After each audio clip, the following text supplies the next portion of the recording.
Hello students, আজকে আমি একটা নতুন টপিক নিয়ে আলোচনা করব। সেটা হচ্ছে 3 পয়েন্ট ইন্টারনাল মাইক্রোমিটার। তো 3 পয়েন্ট ইন্টারনাল মাইক্রোমিটারের এই যে আমি একটা ছবি এঁকে রেখেছি। এই ছবিটাতে দেখা যাচ্ছে যে তার বিভিন্ন পার্টসগুলো হচ্ছে measuring anvil, measuring head, barrel, thimble, spindle, ratchet, stop. সবার আগে আমাদেরকে জানতে হবে যে 3 পয়েন্ট ইন্টারনাল মাইক্রোমিটার কী কাজ করে। না, 3 পয়েন্ট ইন্টারনাল মাইক্রোমিটার, 3 পয়েন্ট কথাটার মানে হচ্ছে তার 3টা মেজারিং পয়েন্ট আছে। সেই মেজারিং পয়েন্টগুলোকে আমরা অ্যানভিল বলি। একটা, দুটো এবং ওই দিকে একটা আছে যেটা আমরা দেখতে পাচ্ছি না। তো সেই জন্য এর নাম হয়েছে 3 পয়েন্ট।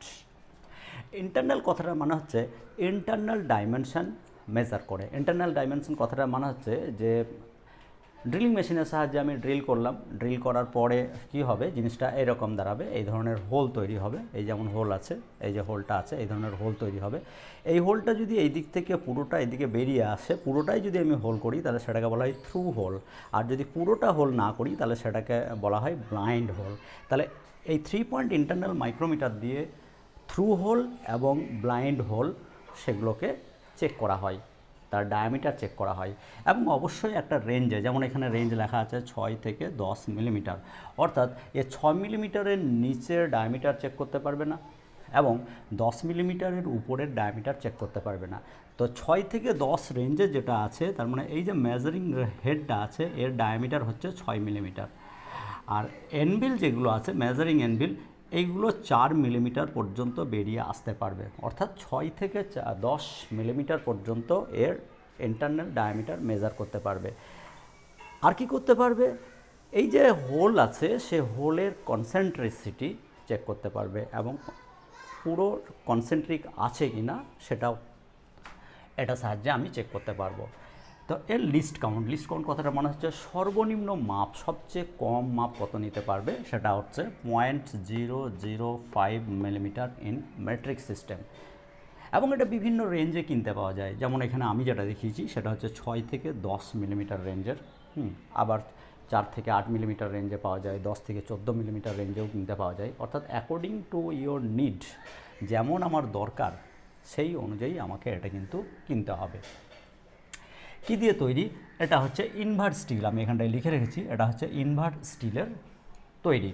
তাহলে বলে দিলাম যে লিস্ট কাউন্ট হচ্ছে 0.005 মিলিমিটার, এটা হচ্ছে 6 থেকে 10 মিলিমিটার রেঞ্জের পাওয়া যায়। এবার এর ওয়ার্কিং প্রিন্সিপাল কীভাবে কাজ করে, এখানে যে আমরা পার্টসগুলো লিখে রেখেছি সেটা হচ্ছে measuring anvil, measuring head, barrel, thimble, spindle এবং র্যাচেট, স্টপ। ব্যারেলটা হচ্ছে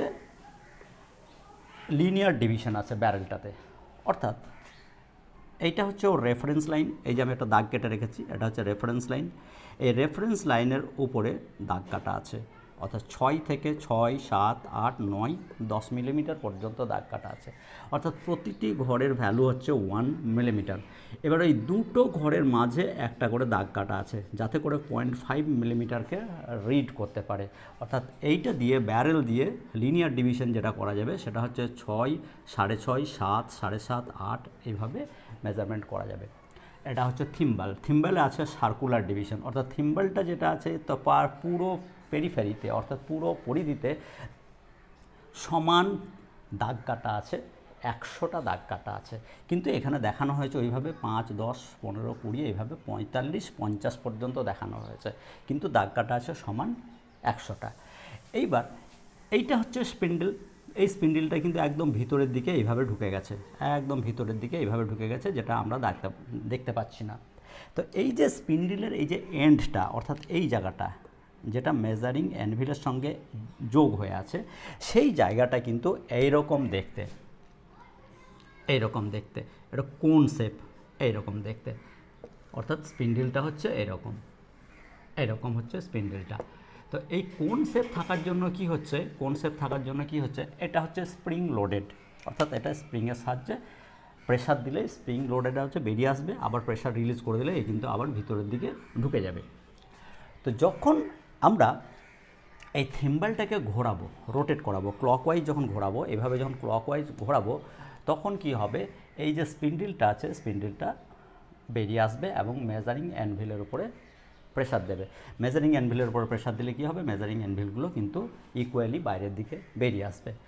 এখন কতটা বেরিয়ে আসবে না, এই থিম্বলের মধ্যে যে স্পিন্ডেলটা ঢুকে আছে সেই স্পিন্ডেলের পিচ হচ্ছে 0.5 মিলিমিটার, 0.5 mm। পিচ কথাটা মানে হচ্ছে যে এইগুলো হচ্ছে থ্রেড, এর মধ্যে থ্রেড কাটা আছে, স্পিন্ডেলের মধ্যে থ্রেড কাটা আছে। তো এই যে থ্রেড, এই থ্রেড করসপন্ডিং দুটো টিথের মধ্যে ডিস্টেন্সটাকে পিচ বলা হয়।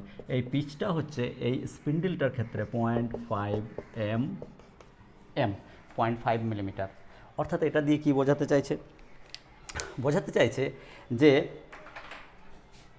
থিম্বলটাকে যদি আমি পুরো এক পাক ঘোরাই, ক্লকওয়াইজ যদি আমি পুরো এক পাক ঘোরাই, তাহলে এই স্পিন্ডেলটা অ্যাডভান্স করবে 0.5 মিলিমিটার।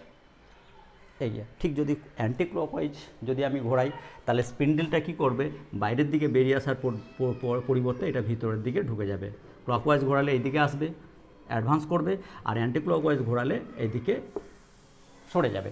ফলে ক্লকওয়াইজ ঘোরালে কী হবে, মেজারিং অ্যানভিলগুলো আস্তে আস্তে বাইরের দিকে বেরিয়ে আসবে। অ্যান্টি ক্লকওয়াইজ ঘোরালে কী হবে, মেজারিং অ্যানভিলগুলো ভিতরের দিকে ঢুকে যাবে।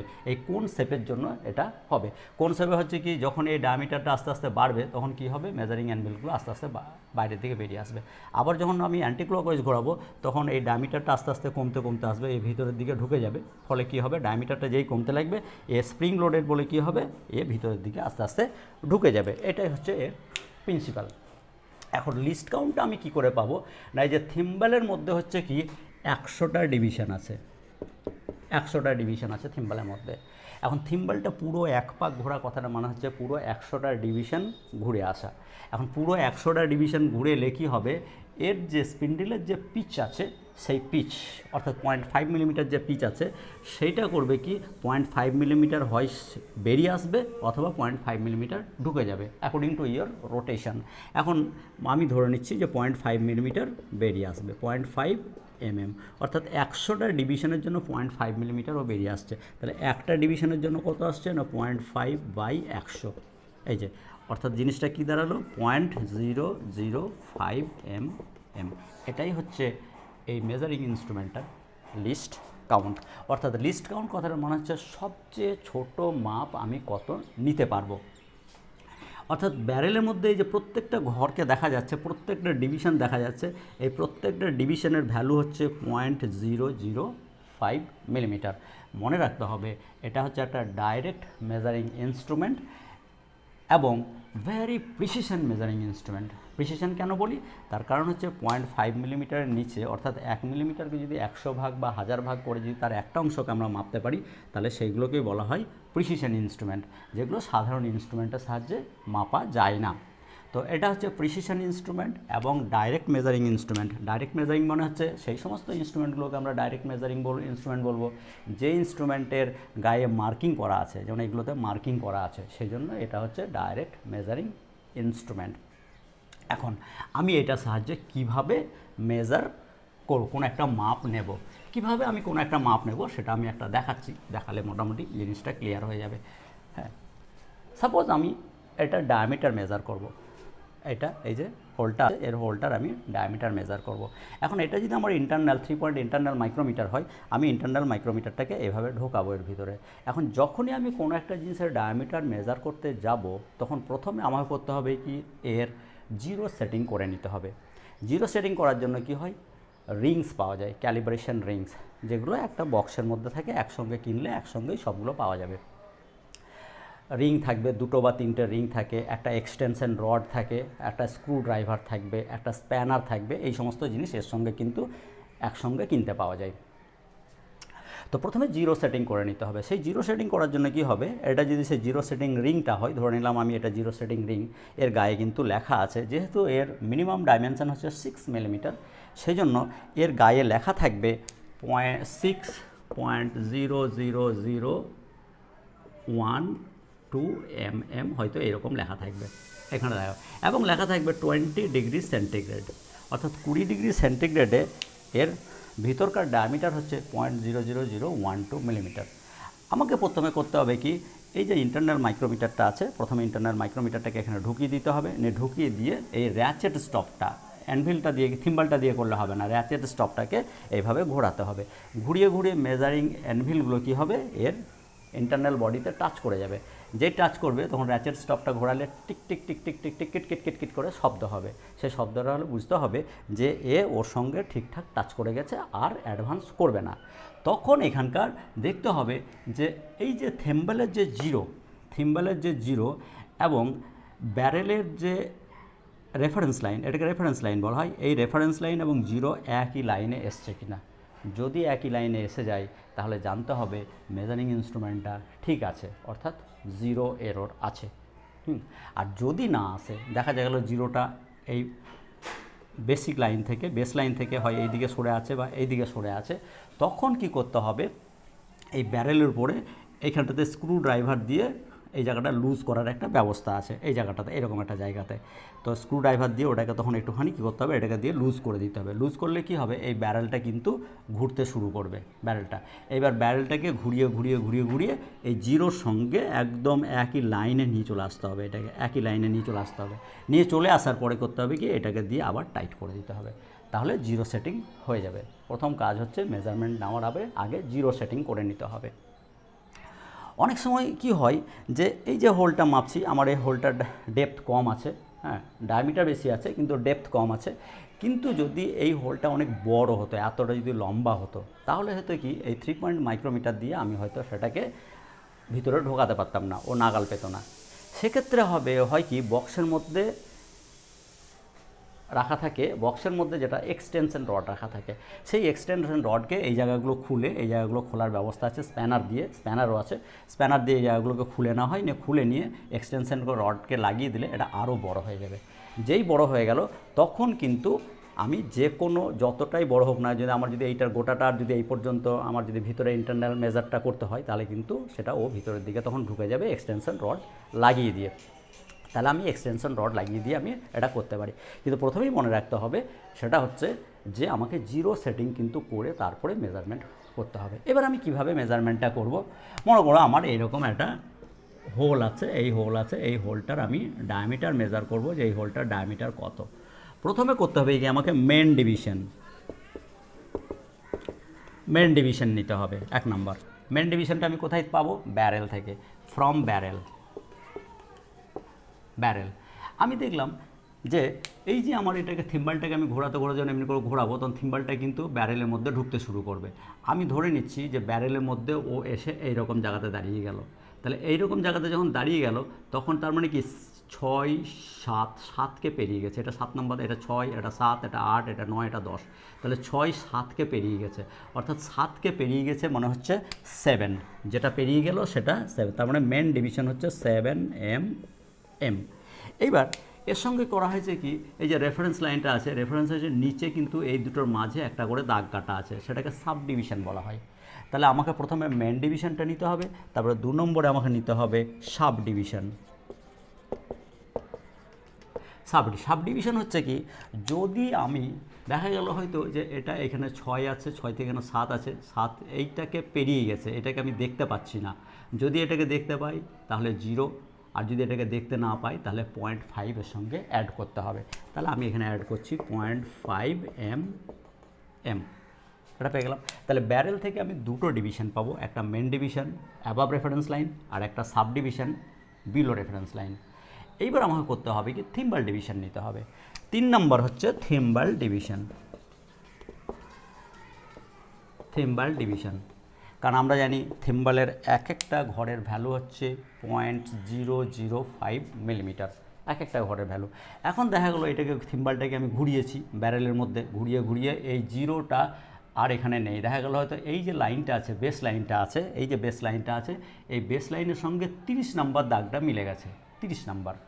তাহলে 30 নম্বর দাগটা যদি মিলে যায়, তার মানে 30টা ঘরের ভ্যালু কত হবে, 30 মানে হচ্ছে 60। প্রত্যেকটার সঙ্গে 2 গুণ করতে হবে, যেহেতু এখানে 0 করে এমনি করে 50 করা আছে, কিন্তু মোট 100টা দাগ কাটা আছে, কিন্তু মার্কিংটা করা আছে 50 পর্যন্ত, 0, 5, 10, 15 এমনি করে 50 অবধি, 45, 50 অবধি মার্কিং করা আছে। কিন্তু যদি 30 হয় এই দাগটা, যদি এই দাগের সঙ্গে 30 নম্বর দাগটা মিলে যায় থিম্বলের, তার মানে জানতে হবে সেটা 60 নম্বর। 60 অর্থাৎ থিম্বলের ডিভিশন হচ্ছে 30 ইন্টু ওকে 2 দিয়ে গুণ করতে হবে 60 ইন্টু এর এক একটা ঘরের ভ্যালু হচ্ছে 0.005 মিলিমিটার, 0.005 এটা গুণ করতে হবে। তাহলে 60 দিয়ে আমি গুণ করছি এটাকে, তাহলে কত হলো 6, তার মানে এটা হচ্ছে 0.030 এই যে এটা আমি পেয়ে গেলাম গুণ করে। তাহলে আমার থিম্বল ডিভিশন পেয়ে গেলাম, মেন ডিভিশন পেয়ে গেলাম, সাব ডিভিশন পেয়ে গেলাম। এইবার সবগুলোকে আমাকে যোগ করে দিতে হবে। যোগ করে দিয়ে আমি যেটা পাচ্ছি সেটা কি পাচ্ছি না, প্রথমে পেলাম 7, নেক্সট পেয়েছি আমি 0.5, আর নেক্সট পেয়েছি 0.030, অর্থাৎ যেটা পেলাম 530 7.53 এত মিলিমিটার। অর্থাৎ ওই যে আমার যার ডায়ামিটার আমি মাপছিলাম ইন্টারনাল ডায়ামিটার, এই ডায়ামিটারটা হবে 7.530। এইভাবে কিন্তু আমি মেজার করতে পারবো, অর্থাৎ যে কোনো ইন্টারনাল হোলের আমি কিন্তু ডাইমেনশন মেজার করতে পারবো, তার রাউন্ডনেস চেক করতে পারবো, ঠিক আছে, তার কনসেন্ট্রিসিটি চেক করতে পারবো। এখান থেকে আমার অনেক রকমের কোশ্চেন আসতে পারে, সেই কোশ্চেনগুলো আমি বলে দিচ্ছি কী কী ধরনের কোশ্চেন আসতে পারে, সেই কোশ্চেনগুলো আলোচনা করে দিচ্ছি। প্রথমে হয়তো প্রথম কোশ্চেন জিজ্ঞাসা করতে পারে যে 3 পয়েন্ট ইন্টারনাল মাইক্রোমিটারের লিস্ট কাউন্ট কত, তখন বলতে হবে 0.005 ইন মেট্রিক সিস্টেম দেওয়া থাকলে, ইংলিশ সিস্টেম দেবে না। 2 নম্বর হচ্ছে যে মেন ডিভিশন অর্থাৎ সার্কুলার ডিভিশন বা মেন ডিভিশন কোথায় থাকে। সার্কুলার ডিভিশন কোথায় থাকে না, সার্কুলার ডিভিশন থাকে থিম্বলে। নেক্সট কোয়েশ্চেন থাকতে পারে what is the function of ratchet stop. Ratchet যে স্টপটা আছে এর কাজ কি? এর কাজ হচ্ছে ইউনিফর্ম প্রেশার দিতে সাহায্য করবে, অ্যানভিল এবং ওয়ার্ক সারফেসের মধ্যে ইউনিফর্ম প্রেশার দেবে, যাতে করে এইটা খুব প্রিসিশন ইনস্ট্রুমেন্টের উপরে কোনো চাপ না পড়ে, প্রিসিশন ইনস্ট্রুমেন্টটা নষ্ট না হয়, সেই জন্য ওটা র্যাচেট স্টপটার কাজ আছে। নেক্সট কোয়েশ্চেন থাকতে পারে যে 3 পয়েন্ট ইন্টারনাল মাইক্রোমিটারে যে স্পিন্ডেলটা আছে তার পিচ কত। অ্যান্সার হবে 0.5 মিলিমিটার। 3 পয়েন্ট ইন্টারনাল মাইক্রোমিটার কোন ম্যাটেরিয়ালের তৈরি, সেক্ষেত্রে অ্যান্সার হবে ইনভার স্টিল। 3 পয়েন্ট মাইক্রোমিটার কিন্তু মনে রাখতে হবে বিভিন্ন রেঞ্জের পাওয়া যায়, তবে সাধারণত 4 মিলিমিটার পর্যন্ত, হ্যাঁ 6 to এখানে যেমন 6 to 10 মিলিমিটার আছে, এই 4 মিলিমিটার পর্যন্ত বা 6 মিলিমিটার বা 8 মিলিমিটার এই রেঞ্জে কিন্তু কিনতে পাওয়া যায় অ্যাকর্ডিং টু ইয়োর নিড। অ্যানভিলগুলোর কোন ম্যাটেরিয়ালের তৈরি? হাই কার্বন স্টিল অথবা ক্রোমিয়াম স্টিলের তৈরি হতে পারে, হার্ডেনিং এবং টেম্পারিং করা থাকবে। অর্থাৎ এর সাহায্যে আমি বিভিন্ন ধরনের কোশ্চেন তৈরি করে অ্যান্সার করতে পারি।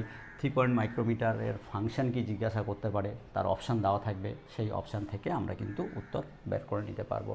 তো আজকে চ্যাপ্টারটা আমি টপিকটা এখানেই শেষ করলাম। আশা করি টপিকটা সম্বন্ধে কোনো কোশ্চেন থাকলে আমাকে জানান।